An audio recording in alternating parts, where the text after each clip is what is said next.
Muy buenas tardes, estimados radioescuchas. Un gusto estar con ustedes una vez más en este nuevo inicio de semana. Continúan los problemas en el paro.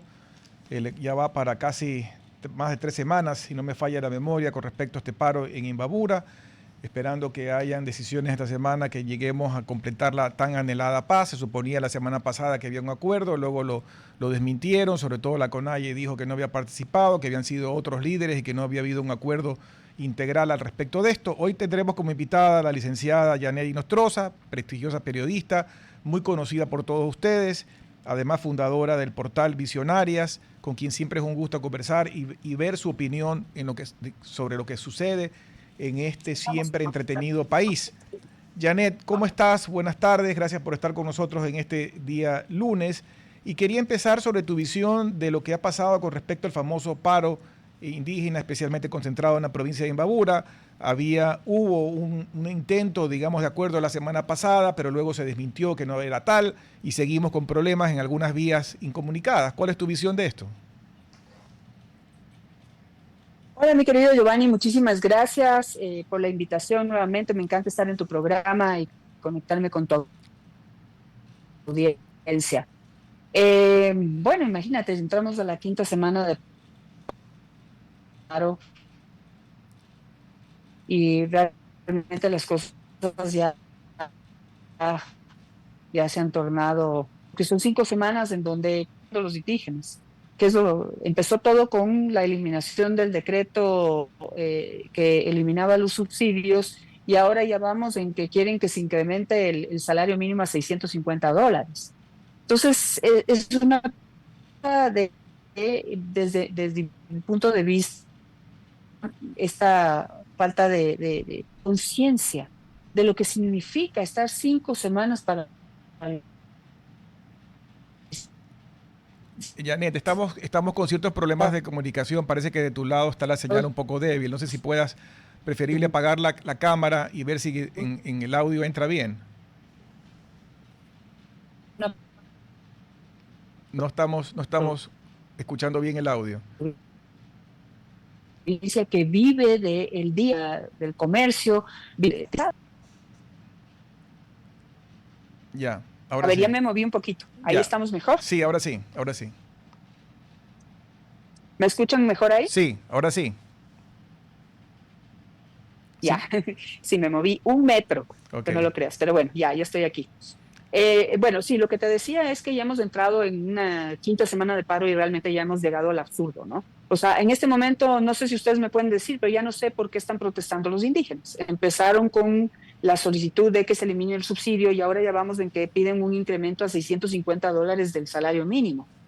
Entonces, esto ha ido evolucionando, ¿no? En el camino, en una serie de pedidos y de exigencias que han ido cambiando en el día a día. Entonces, eso me da a mí pues el concepto de que no sé si hay una inconsciencia frente a lo que significa paralizar una provincia o querer paralizar un país y de esa manera conseguir cambios que hay que ser sinceros, cambios que muchos se necesitan. Es decir, nadie puede desconocer que la agricultura, el sector agrícola es el más descuidado y olvidado de este país. Nadie puede desconocer que entre los más pobres están los indígenas, ciertos grupos indígenas. Nadie puede desconocer que la salud necesita atención, que la educación necesita atención, pero evidentemente a punta de paralización, creo que no es ya una herramienta que da resultados. ¿Sí? La paralización, el cierre, el ataque y la afectación a otros miembros de la misma población, de sus mismos grupos que no quieren paralizar, que necesitan seguir trabajando y vender porque han hecho inversiones, porque tienen trabajadores que mantener, porque tienen que llevar el pan de cada día a su casa. Entonces, esto ya se convirtió en un absurdo total. Del otro lado, también hay que decirlo, hay una represión que me parece que se les sale de las manos de las Fuerzas Armadas y la policía ya en varias ocasiones. Los videos están, digamos, por todas partes las posibilidades de grabar lo que sucede, gente que le patean en el piso, gente personas que reciben perdigones en el ojo, ya tenemos los muertos. Entonces ya es el momento de parar esto, pero por ahora pues tengo la esperanza de que esta semana ya la sensatez vuelva a la zona y el país vuelva a trabajar en paz y a ver cómo recupera la ya golpeadísima economía de Imbabura, ¿no? Aquí yo estaba leyendo esta mañana un editorial en El Universo de Grey Jaramillo y hace referencia a un estudio de ciertos académicos extranjeros que analizan procesos de resistencia y llegan a la conclusión de que son aquellos procesos de resistencia a nivel estadístico los que se van por la vía pacífica, los que mejores resultados han traído para sus pueblos. Sin embargo, y coincido, digamos, de que a nadie le gusta ver abusos ni excesos, pero este paro, como los anteriores, nunca comenzó pacíficamente. Hay clara evidencia también de violencia, de afectación a la propiedad pública y privada, también de ataques inclusive a los convoys de ayuda humanitaria. Es decir, nunca comenzó como un movimiento pacífico. Como tú bien dices, tampoco se sabe ni al comienzo ni ahora qué quieren. Comenzó por la excusa nuevamente, por tercera vez, por el tema del combustible.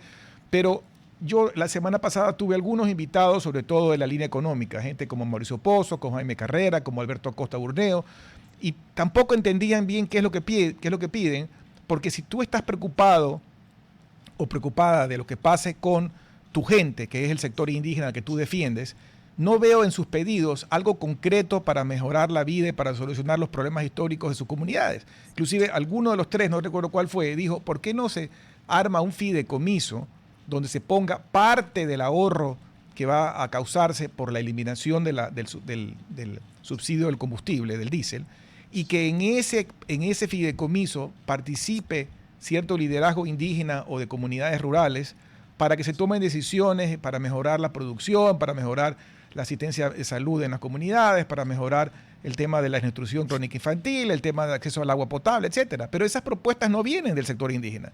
O sea, sería lo inteligente, es decir, ok, me vas a quitar el problema, me vas a quitar este beneficio histórico que se ha ido pues también en contrabando, narcotráfico, etcétera, pero compénsame de esta forma para mejorar la vida de mis comunidades. Eso no lo veo venir. Sí, fíjate, y empezando por tu comentario, justamente yo también compartí ayer y estamos compartiendo hoy en las redes de Visionarias un editorial, un video editorial de mi segmento que se llama Punto G, en donde estaba diciendo lo mismo. Fíjate, yo fui muy crítica de la marcha que se organizó en Cuenca en contra de la minería y mi crítica no iba ni a su derecho a protestar, ni a dar a conocer su opinión sobre la minería y sobre la protección del agua, sino a que los veía como muy cerrados de escuchar también como los argumentos de la otra parte, es decir, de la minera en este caso, que tenía respuestas a todas las preocupaciones de la población de Cuenca, pero no quisieron escuchar. Entonces mi crítica fue hacia allá. Sin embargo, fíjate, Cuenca marchó un día. Más de 100,000 personas salieron a la calle a manifestar su decisión, su posición unánime en contra de la minería y a favor del agua. Así fue como lo llamaron. Pero increíble, o sea, una capacidad de organización con alegría, con civismo, con música, y con manifestación 100% pacífica, ante lo que nadie pudo hacer ni decir nada, sino simplemente sentarse a observar la potencia, la valentía y el poder de la organización ciudadana y de la protesta social. ¿Cuáles fueron los resultados? En un día, el gobierno echó para atrás la decisión y retiró el permiso ambiental que tenía ya el proyecto Loma Larga para arrancar la construcción de la mina. Muchos creemos que eso es lamentable y que quizás sí se podía llevar adelante el proyecto sin hacerle daño a las fuentes de agua en la zona, pero bueno, o sea, aquí lo que hay que reconocer es ese poder ciudadano, sin palos, sin piedras, sin insultos, sin agresiones, sin cerrar calles, sin cerrar carreteras, sin obligar a la gente a cerrar sus locales comerciales, sin agredir a nadie, lograron lo que quisieron en un solo día. ¿Cómo vamos? Vámonos a Imbabura, vamos para la quinta semana, es decir, 30 días de paralización, agresiones, afectación al comercio, obligaciones a que cierren sus negocios. Hoy estamos está viralizado un video de cómo entran por la fuerza a una hacienda florícola en Otavalo, hacienda que conozco, por cierto, y que sé del trabajo que les ha tomado 30 años poner la hacienda como está en este momento para la exportación de flores, dándole trabajo a cientos de personas allí Personas de la en zona. Otavalo, exactamente, particularmente. Y son 30 días y no han llegado a nada. Es más, ni siquiera han llegado a ponerse de acuerdo sobre lo que quieren pedir, que es lo que empezamos diciendo. Empezaron diciendo que quieren una eliminación de subsidios. Ahorita ya nadie habla de la eliminación del subsidio. Ahorita hablan ya del salario mínimo y mañana será otra cosa y pasado será otra cosa y esto no tiene fin, ¿no? La lista de pedidos sigue incrementando y no defienden ni lo uno ni lo otro. Porque esta famosa Constitución de Montecristi pues consagró el derecho a la resistencia, pero parece que lo han entendido mal, porque el derecho a la resistencia no puede ser el derecho a la destrucción, no puede ser el derecho a quitarle el pan de cada día a personas que viven contigo, a poder destruir llantas, a poder destruir locales, a poder destruir haciendas que, como tú dices, han tenido el sacrificio de sus inversionistas por 30 años para luego entrar a destruir porque me dio la gana y que no pasa nada.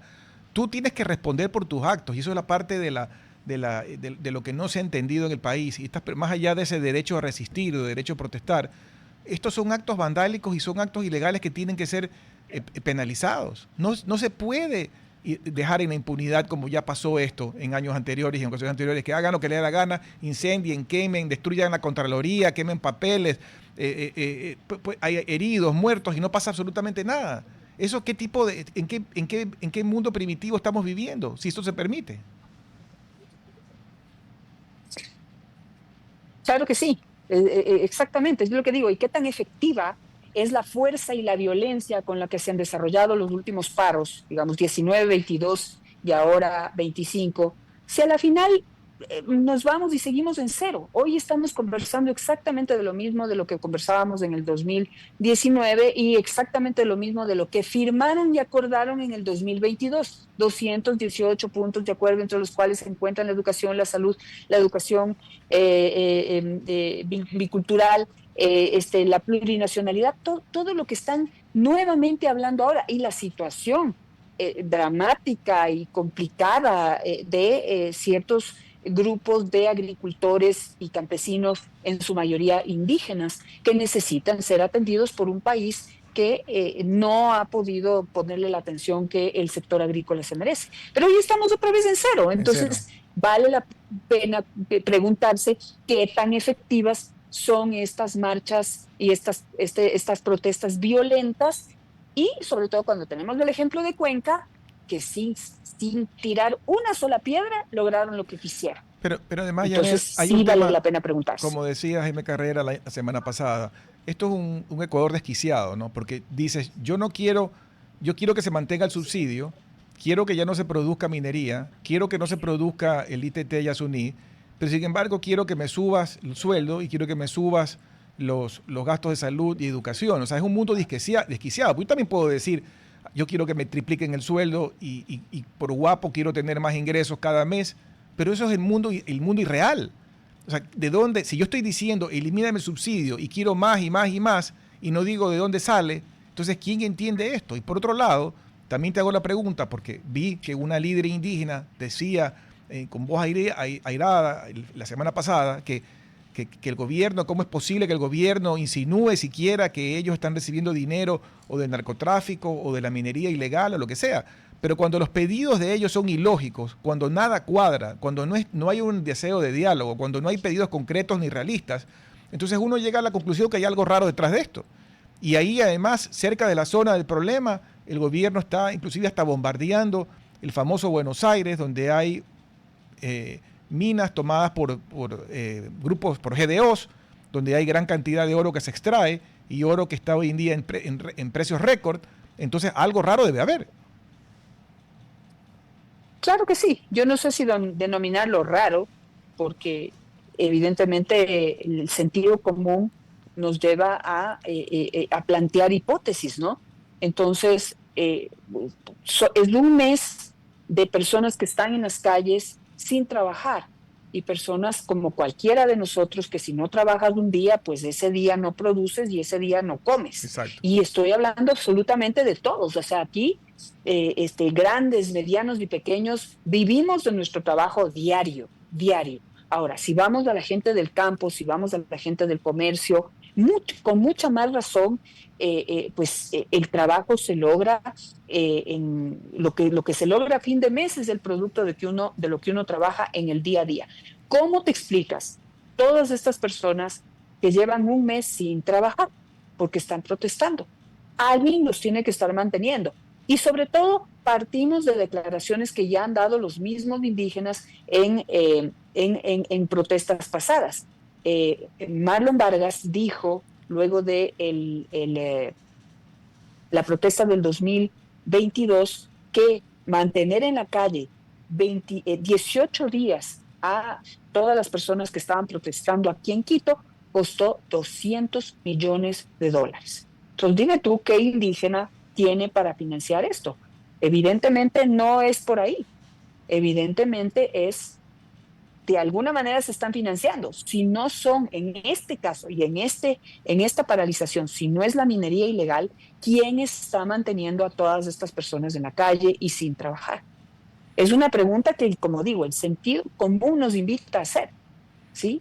Y sobre todo cuando tienes estos ya ataques de la fuerza pública a Buenos Aires y tenemos también en Guayaquil explosión de carros bomba con explosivos usados en la minería ilegal, por Dios, o sea, 1 más 1, 2. Esto que está ocurriendo aquí evidentemente no es una protesta normal y no tienen piedad con la obra pública, no tienen piedad con el sacrificio que hacen los emprendedores, los agricultores, los florícolas y todos quienes componen la economía de nuestro país. ¿No? Y sobre todo que todo es incongruente, como decía, porque si quieren que el país progrese, si quieren que haya más empleo, si quieren que haya más gasto en salud, en educación, el país tiene que crecer. Y para crecer necesita capitales. Para tener capitales, el Ecuador tiene que darle confianza al mundo, inclusive a los prestamistas, a los inversionistas, para que confíen en el Ecuador. Con estas escenas nuevamente de terror, de inestabilidad política, el riesgo país vuelve a subir y se aleja la posibilidad inclusive que el Ecuador pueda salir a los mercados de capitales, a decir, aquí está el bono de Ecuador, cómpremelo y financiarme en forma de tasas de interés bajas. Y eso se aleja otra vez. Entonces van en contra de lo que ellos quieren hacer, van en contra de sus propios intereses, van en contra de los intereses de su propia gente y nuevamente, como decías, con una lista de peticiones que no se entiende. Ahora veía aquí, mientras tú hablabas, una claqueta de aquí en la radio que dice que el movimiento indígena ahora ya habla de que su reclamo va en contra de los incumplimientos generales del gobierno de Novoa. O sea, ya no es solamente el tema del diésel, ahora es una larga lista de incumplimientos. Entonces, ¿quién entiende, Janet? Es una cosa, ¿no? Que todos los días esto evidentemente tiene muchos más argumentos, razones políticas que ganas de sacar a su gente de la pobreza en la que están viviendo o la situación difícil que se vive en el campo. Ya se convierte en una batalla de tipo político en donde los únicos que ganan son los que están dirigiendo estos grupos, ¿no? Como siempre, pero las bases terminarán 30 días de paralización y tendrán que volver a sus parcelas o volver a sus negocios y tendrán que ver cómo enfrentan todas las pérdidas que han tenido en este mes, ¿no? Todo eso que dicen que les están pagando, no me consta, pero pues dicen que se les da un rubro de mantenimiento diario para que estén en las calles, que antes era de $5 y un sándwich, ahora parece que es de $30 a $50 diarios para mantenerlos en las calles. Digo, esto no lo puedo comprobar, pero esto es lo que están diciendo justamente gente que ha estado ya en esas marchas y que ha recibido esos dineros y que está contando cómo es la cosa. Ahora, Habría que investigarlo y comprobar. todos sabemos que el negocio del contrabando de combustible ha sido un negocio de muchos años y de mucho dinero, donde inclusive hay mucha gente involucrada, sobre todo en la frontera norte y sur. Entonces también hay dinero de esos intereses que me imagino que tienen una fuente de financiamiento para seguir con las marchas. Pero también, Janet, a nivel de la macro política del país, también hay sucesos próximos, como la próxima elección de noviembre, para decidir sí o no con respecto a la nueva Asamblea Constituyente, donde también hay intereses políticos de ir minando la credibilidad del gobierno o de ir bajando su popularidad a favor de que no gane el sí. Bueno, es que ese es otro argumento que nos lleva a pensar que esta paralización tiene objetivos políticos, porque ya también Marlon Vargas salió a decir que hay que decirle que no a la constituyente. Pero yo me pregunto una cosa, si tú quieres cambiarle la vida a tu gente, si tú quieres cambiarle la vida al campo, a los agricultores, a los grupos de indígenas dedicados a la agricultura y a otros pequeños negocios, y que necesitan tener nuevas y mejores oportunidades, una nueva realidad en nuestro país, tienes que estar de acuerdo con que hay que cambiar la Constitución. Pongo un ejemplo. En nuestro país la Constitución prohíbe que haya una inversión privada en la dotación de los sectores estratégicos. ¿Qué están los sectores estratégicos? La luz y el agua. ¿Sí? ¿Cuáles son los resultados de esta Constitución que tenemos en donde la inversión privada no puede ni mirar, por ejemplo, la dotación de agua potable? Tenemos como resultado que 2.9 millones de personas en el país no tienen acceso al agua potable, 4.9 millones de personas en el país no tienen acceso a saneamiento y alcantarillado, y 500,000 niños toman todos los días agua con popó, por ser diplomática en la definición del término. Pero esa es la realidad de nuestro país porque los GATS no han tenido la capacidad, por distintas razones cada uno, ¿sí?, de cumplir con su obligación constitucional de dotarle de agua potable a la población. ¿Sí? ¿Quién da el riego? El riego da la prefectura. Las prefecturas son las que tienen que dotar de riego al campo. Unos pueden, otros no pueden. Entonces, tienes que meterte y tienes que interesarte en el cambio constitucional para poder abrir nuevos recursos que permitan realmente un desarrollo, porque tú no vas a poder, digamos que se decide agarrar toda la plata del subsidio y meterle al campo. Ok, esto no es cuestión solamente de dinero, ¿sí?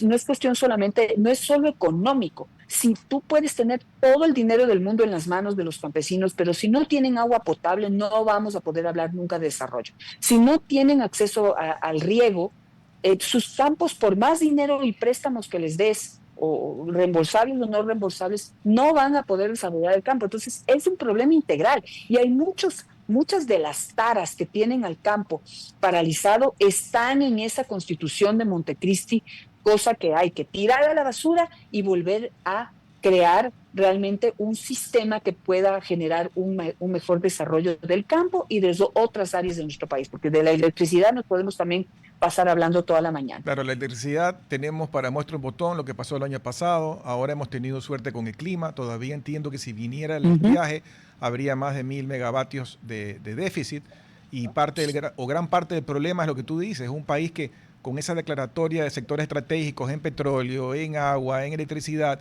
nos damos golpes de pecho de ser soberanos, pero al lado de la hora no hay la luz, no hay el agua potable adecuada y todo sucede con esa ideología de que no puedes entrar. Y tú te cruzas la frontera a Perú y no hay ese problema.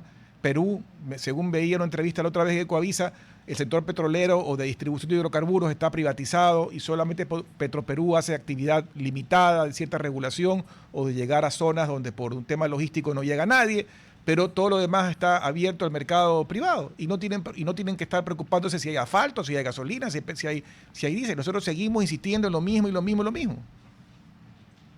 Así es, porque vivimos en un círculo vicioso en donde si le quitas el trabajo a Petroecuador, entonces le quitas el trabajo a un montón de gente que vive de la burocracia, pero no del desarrollo del sector petrolero en nuestro país. Y no hablo de todos porque Petroecuador tiene muy buenos técnicos, muy buenos empleados que lamentablemente no pues están anquilosados en medio de una burocracia que no deja que la institución camine al ritmo que el país necesita. Cada día producimos menos petróleo. Así es. ¿Sí? Y no es solamente porque ya no se puede producir en el ITT, sino porque la institución va para atrás en vez de ir para adelante. Se necesita inversión y esa inversión tiene que ser privada, pero pues ningún inversionista privado quiere hacerse cargo de una institución como Petroecuador que tiene demasiados empleados para producir lo que produce.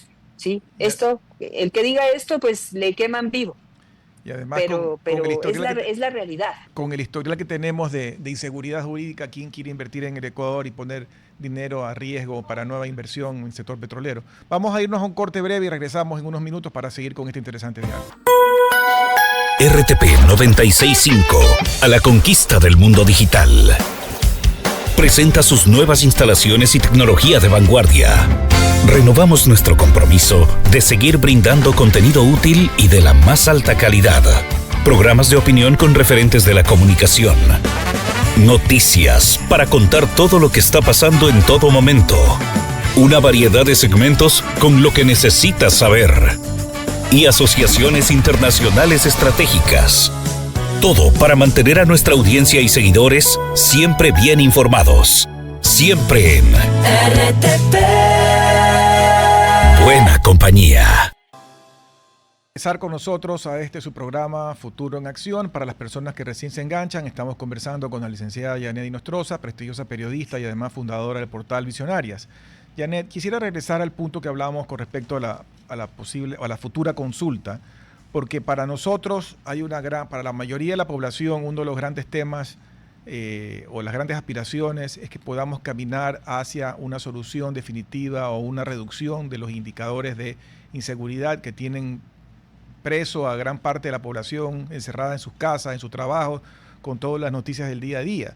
El gobierno ve la imposibilidad de tomar decisiones o acciones concretas o mucho más fuertes en esa línea y por eso justifica este manejo hacia una consulta que lleve una constituyente y que genere pues un cambio profundo a nivel de la Constitución. ¿Cuál es tu visión de esto? Porque Montecristi así fue pues una promesa, se generó una constitución de 400 y pico de artículos que nos han llevado a un caos, inclusive estos inventos absurdos como el Consejo de Participación Ciudadana. ¿Qué puede salir ahora? Bueno, es definitivamente un reto el que tenemos enfrente, porque la necesidad existe. Es decir, ¿la necesidad de qué? La necesidad de hacer cambios en la Constitución, tal vez crear una nueva. No sé, el reto es enorme, pero no podemos seguir con la misma Constitución. Más allá de quien lo proponga, no podemos seguir con la misma Constitución. Una Constitución que, por ejemplo, trunca la inversión privada por un montón de restricciones a nombre de la soberanía que han puesto, estos candados que han puesto a nivel constitucional, ¿sí? Porque tenemos que entender que la Constitución es nuestra norma máxima y si ahí dice que está prohibido, pues no hay manera que de ahí para abajo lo podamos hacer. Entonces, la prohibición de inversión en sectores estratégicos por parte de la inversión privada, error total. Eso tenemos que cambiarlo o vamos a seguir siendo el país que menos inversión extranjera tiene, al nivel de que Perú tiene 7.000 millones, Colombia tiene 9.000 millones de inversión extranjera al año y nosotros el año pasado 120 millones. Terrible. Una cosa ridícula. O sea, es una cosa que ya no tiene nombre. El nivel de baja inversión que tenemos frente a toda la necesidad y el potencial que tenemos. ¿Para qué, por ejemplo? ¿Queremos sacar de la pobreza a los sectores indígenas? Creo que eso es algo a lo que no nos podemos oponer, ¿no? Es un acuerdo que todos tenemos que tener grandes oportunidades.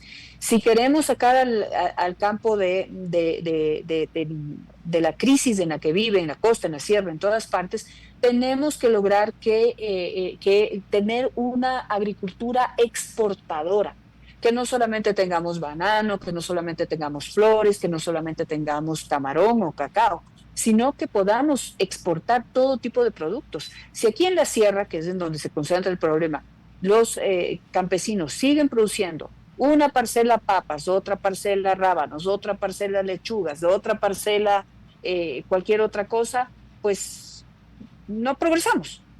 Entonces necesitamos organizarnos y para poder crecer a nivel exportador necesitamos inversión extranjera. No hay otra manera, ¿sí? Y así en cantidad de sectores que tenemos que hacer cambios. Tú mencionaste el Consejo de Participación Ciudadana, una aberración constitucional. Eso no lo podemos seguir manteniendo, porque quisimos quitarle el poder político a la Asamblea Nacional para que elija autoridades independientes y caímos en un hueco peor, peor, porque antes dependíamos de 130 personas, 250 personas ahora dependemos de 7 personas que ya vimos cómo actuó la Liga Azul, ¿no? Que ni siquiera de 7, de 4, de 5 personas, estamos sometidos a la voluntad y a los intereses y a la torcedura de muñeca de 5 personas. Entonces, no, realmente la idea en papel, buenísima. En la práctica, un horror. Eso hay que acabarlo, hay que terminarlo. Y así podemos hablar infinitamente de un montón de cosas que tiene la Constitución que no dejan que este país progrese. Entonces, no podemos perder esta oportunidad. Ahora, ¿cómo van a vender esa idea? Pues veamos qué es lo que hace el gobierno, que es el que está promoviendo esta propuesta, pero evidentemente tiene que hacer una propuesta de un proyecto en el que todos nos conectemos, en el que realmente se plantee una constitución que sirva de base para que todos los sectores del país, sociales, económicos, puedan progresar.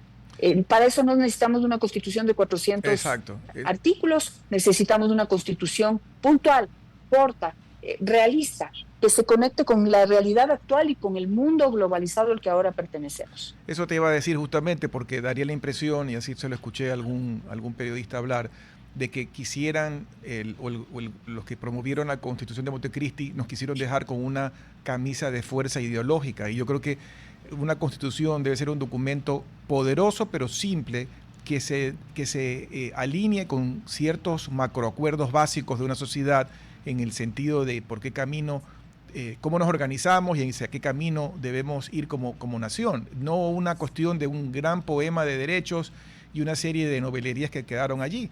Por ejemplo, ahí se consagró el tema de la famosa justicia indígena.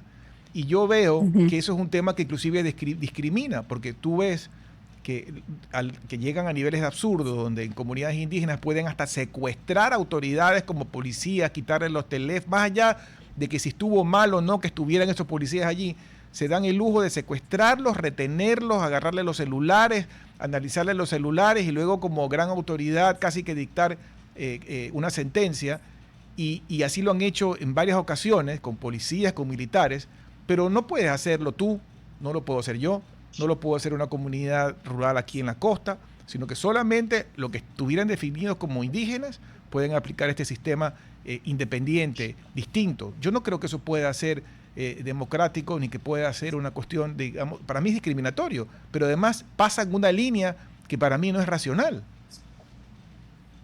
Bueno, hay que entender la justicia indígena como algo, como una norma desde una cosmovisión, citando las palabras de ellos, pero que sirve para sus comunidades, ¿sí?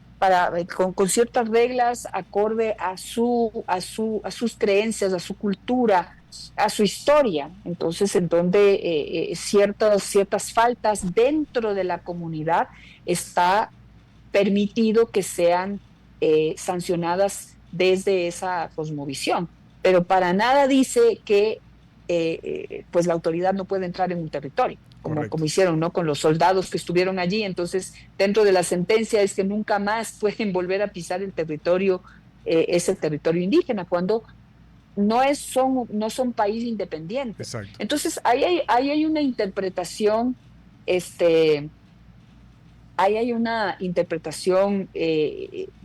exagerada, extrema, de ese respeto a esa cultura, a esa cosmovisión de los indígenas en nuestro país, ¿sí? Entonces, sí, hay cosas que hay que conservar, pero hay que recordar que eso no le da la potestad absolutamente a nadie de querer como vivir en un país dentro de otro país, con una ley dentro de otra ley. La Constitución nos rige absolutamente a todos.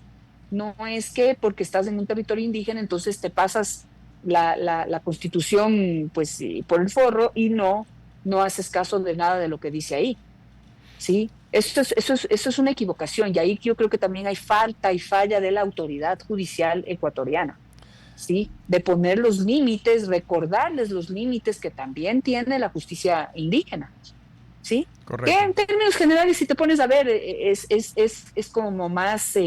está más dirigida como a la concientización de los valores que tiene la cultura indígena, ¿no? En el buen sentido de la palabra, en donde si una persona roba dentro de la comunidad, si una persona le roba a otra, si una persona agrede a otra, es decir, falla a los valores que tiene la comunidad indígena, entonces es sancionada con la ortiga, con el agua fría, con este tipo de sanciones que están ligadas a esa cultura, ¿no? De limpieza, de purificación del alma.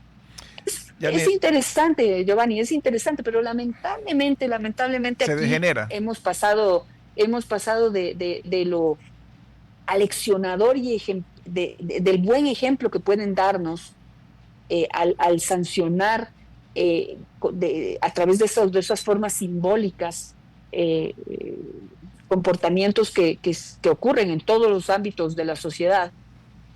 Se tergiversa todo, ¿no? Se tergiversa y se le quita valor. Y eso es lo lamentable de esto. Janet, nos quedan 10 minutos y quisiera cambiar un poco el contexto internacional, sobre todo latinoamericano. Tenemos grandes retos como región, tenemos cambios que se van dando. Bolivia acaba de ganar un presidente de centro derecha. En Argentina tenemos un presidente liberal que está pasando por una crisis política donde parece que se le está volteando el péndulo. Tenemos al gran poderoso país del norte, Estados Unidos, con una visión distinta, mucho más cerrado a la migración, con una política ya no de apertura comercial, sino más bien de un comercio administrado. En ese contexto que estamos viviendo, y tenemos el gran problema de Venezuela, que Estados Unidos hoy en día está amenazando o está poniendo pues una acción militar mucho más fuerte, y donde inclusive se han atacado embarcaciones que se indican que llevan droga. En ese contexto que estoy describiendo, ¿cómo se afecta el Ecuador? ¿Cuál es el rol que el Ecuador debe tener en esto? ¿Y cómo perseguir que estas fuerzas no afecten más a la ya debilitada posición que tiene el país? A ver, cada país tiene su realidad. Cada país tiene su realidad, sus dificultades. Todas giran alrededor de dos cosas. La pugna política, digamos, toda esta idea de cambiar el orden mundial, por definirlo de alguna manera, en donde una nueva izquierda quiere tomarse la región. En este caso, entonces, en algunas, cuando el péndulo está de su lado, pues ahí avanzan, pero pues el péndulo en política, pues no para, ¿sí? Ahorita en Bolivia, por ejemplo, está yendo para el otro lado. Referente a nuestro país, yo creo que sí es importante que tomemos en cuenta lo que está ocurriendo en Colombia y entre Colombia y Estados Unidos, porque eso puede afectarnos de manera positiva o, yo digo, si no estamos conectados y concentrados en lo que está sucediendo, entonces nos va a coger con los pantalones abajo, por decirlo de alguna manera coloquial, y no vamos a poder responder de la manera en que se necesita. ¿Qué es lo que está pasando? En este momento, Estados Unidos le retiró la certificación a Colombia. ¿Certificación de qué? Un país que lucha efectivamente contra el narcotráfico. A cambio de esa certificación, Estados Unidos le entregaba a Colombia una serie de recursos importantes cada año para la lucha contra el narcotráfico. A pesar de recibir esos recursos, porque hay que verlo así, no de manera demagógica, a pesar de recibir esos recursos, la lucha contra el narcotráfico no ha sido fácil en Colombia, y el narcotráfico, a pesar de todo, ha seguido avanzando. Colombia ha fallado en muchas cosas, como por ejemplo la atención a los campesinos y agricultores que no pudieron cambiarse a otro producto y de alguna manera se han visto obligados a seguir cultivando coca, porque no les da el cultivo de café, no hay el suficiente apoyo para que puedan cambiarse de actividad. Esas son las realidades que vive nuestro vecino país. Ahora imagínense esto con ayuda de Estados Unidos. Sin la ayuda de Estados Unidos, yo creo que tenemos que prepararnos para que no solamente el narcotráfico crezca, sino la violencia crezca en el vecino país, y estamos aquí al lado. Con la ayuda de Estados Unidos, miren el problema que tenemos ahorita de tráfico de drogas, de la droga que se produce allá. Y se viene para acá. Sin la ayuda de Estados Unidos a Colombia, se nos va a venir todo para acá. Entonces, ahí tenemos una cosa. ¿Será que Estados Unidos que de alguna manera le ha puesto la mirada o por lo menos sabe que existimos ya, porque hasta que en la campaña de Donald Trump Latinoamérica no existía, el Ecuador no estaba ni siquiera en el mapa de Latinoamérica de Trump. Exacto. Y ahorita estamos en ese mapa. Entonces tenemos que ver cómo podemos aprovechar, no de una manera, digamos, la conveniencia, sino cómo podemos aprovechar que ese dinero que ya no va a ir a Colombia venga acá. Porque si no viene acá, créanme que solos ahorita nos queda difícil, nos va a quedar mucho más complicado poder combatir el narcotráfico y la violencia que se nos viene con una Colombia sin ayuda y con el gobierno que tiene, ¿no? Que Petro, pues realmente qué pena. No es el presidente que Colombia se merece, pero es el que eligieron. Y ahí estamos con ese problema. Pero en ese tema que tú mencionas del combate contra el narcotráfico, el problema que hay, como yo lo veo, es que evidentemente hay países donde está la oferta, como Ecuador, que es un gran hub logístico, lamentablemente, para embarcar la droga hacia Europa y Estados Unidos, y los países consumidores, sobre todo los del hemisferio norte, donde están Estados Unidos, Canadá, Europa, etcétera. Y ellos colaboran con países como Ecuador, pero en mi criterio esa colaboración es muy puntual. Donaciones de equipamiento, donaciones de chaleco, asistencia técnica, pero el problema es enorme y ya no es solamente que la violencia nos tiene destruidos aquí, sino que la violencia también va creciendo allá, en esos países que en el pasado eran muy tranquilos. Tú ya ves violencia en Países Bajos, violencia en Bélgica, violencia en España. O sea, el fenómeno del narcotráfico se está apoderando como un cáncer de todo el mundo, destruyendo la calidad de vida de donde está la oferta y también donde está la demanda. Veo que el esfuerzo mancomunado mundial todavía es tibio. Este monstruo es demasiado grande y las medidas son todavía tibias. Pues sí, hace falta mucho por hacer. O sea, yo creo que, por eso yo digo que hay que estar muy, muy atentos a lo que está pasando, porque Estados Unidos cambió esta política. No estaba previsto que Donald Trump le ponga atención a Latinoamérica. Su atención estaba en China. Su atención estaba completamente en otro lado y ni tampoco en el tema de la migración. Pero volteó su mirada a un problema que lo tienen ahí adentro, que es el de la migración ilegal. Si nos remitimos a lo que dijo Trump en el discurso ante la Organización de las Naciones Unidas, dijo que en los 4 años de Biden ingresaron 25 millones de migrantes ilegales a su país. Son 25 millones, eso es una barbaridad. Más que eso la población del Ecuador. Evidentemente, imagínate, es evidentemente un problema que no podía dejar de lado. Entonces, hay un cambio en esa política y evidentemente es lo que hemos visto hasta ahora no es suficiente. Pero ahí está justamente de lo que tenemos que ver y lo que tenemos que poner, concentrarnos y poner atención para ver cómo podemos, conciliar, conversar, dialogar, acordar con un gobierno que tiene mucho que ver en el problema, que es el norteamericano, porque allá está la gente que consume, para poder hacer un combate mucho más efectivo, que cualquier tipo de recurso que se invierta en el tema realmente pueda ser efectivo para ambos países, ¿no? Entonces, el tema no es fácil, ni tampoco es inmediato, pero tenemos una oportunidad de convertirnos en el gran aliado de Estados Unidos para combatir el narcotráfico desde aquí, desde nuestro país, ya que Estados Unidos ya no cuenta con Colombia y ha declarado a Venezuela frontalmente su enemigo. Entonces ahí tenemos una oportunidad. Tenemos que conectarnos con la posibilidad de convertir esa oportunidad en un proyecto efectivo para poder ayudarnos y ayudar a los demás.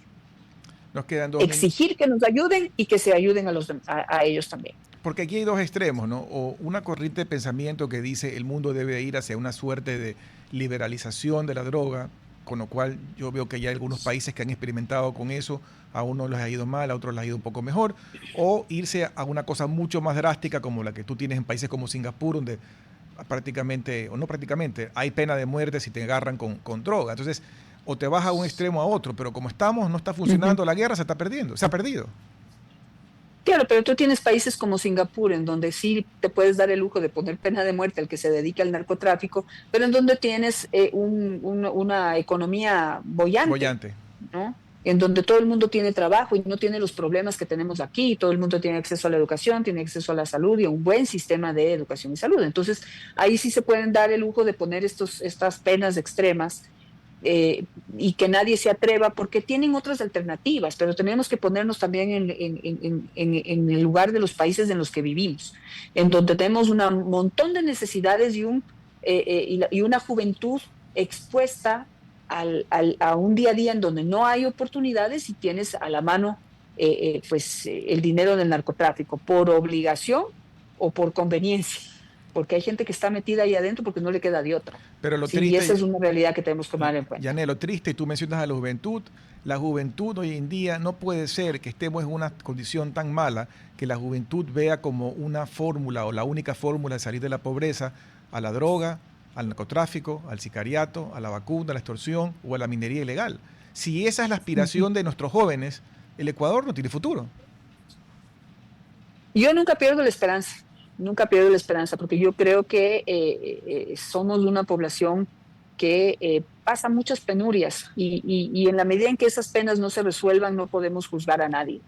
Hay jóvenes que están obligados a meterse en estos grupos de delincuencia organizada, no son una opción, viven en ese entorno de violencia, y por el otro lado no hay oportunidades hacia donde uno pueda huir. Entonces es muy triste y un problema muy complejo, realmente no es fácil de resolver, y esa es otra realidad en la que tenemos que conectarnos, porque siempre estamos esperando que en 2 años, 3 años, 4 años el presidente de turno lo resuelva todo. Que venga con una varita mágica y resuelva. No hay ningún mago. Y lo triste, Yanet, es que América Latina y Ecuador son países y regiones con gran potencial, con recursos naturales, con posibilidad turística, con minería, con agricultura, con una cantidad de maravillas para ofrecerse internamente y al mundo. Y por los malos manejos, por la corrupción, por la mala política, por la mala gestión, somos todavía pobres y llenos encima de violencia y de inseguridad y de este tipo de negocios turbios, cuando debería ser un emporio de prosperidad y de progreso. Pero nosotros mismos no somos capaces de administrarnos de tal forma de que podamos convertirnos en una Suiza, un Singapur o en un Corea, sino que seguimos dándole vuelta a estos mismos problemas de siempre, ¿no? Yo diría, Giovanni, y para cerrar, no somos un país pobre. Somos un país rico, con una capacidad enorme de producción y de crecimiento. Lamentablemente, estamos en manos siempre de políticos que no están interesados en ayudarnos a resolver los problemas, porque son ellos los que tienen el poder de hacer grandes cambios en leyes o en acuerdos, en lo que sea. No les interesa solamente tener el poder para ellos. Poder económico, poder político, poder en general. Entonces, ese es nuestro principal problema. De ahí, pobres en este país no somos. Hay pobres, y hay pobres por la ineficiencia, la inoperancia, los intereses y la corrupción de quienes manejan los hilos de la política en el Ecuador. Bueno, Yanet, se nos acabó el tiempo. Muchísimas gracias por dedicarnos esta hora. También gracias a todos ustedes por atendernos. Que tengan una buena tarde. Hasta el día de mañana. Hasta aquí, Futuro en Acción. Control Master Marisela Basantes. Transmisión digital Gerardo Díaz. Redes sociales Erika Eras. Edición Oscar Saavedra. Dirección Javier Gamboa. Todos los derechos reservados. RTP 2025. Si disfrutó este programa y aportó de manera positiva en su vida, déjenos sus comentarios en Instagram, página web o WhatsApp, así como los aplausos al artista son sus mensajes al equipo de RTP Ecuador. RTP. Buena compañía.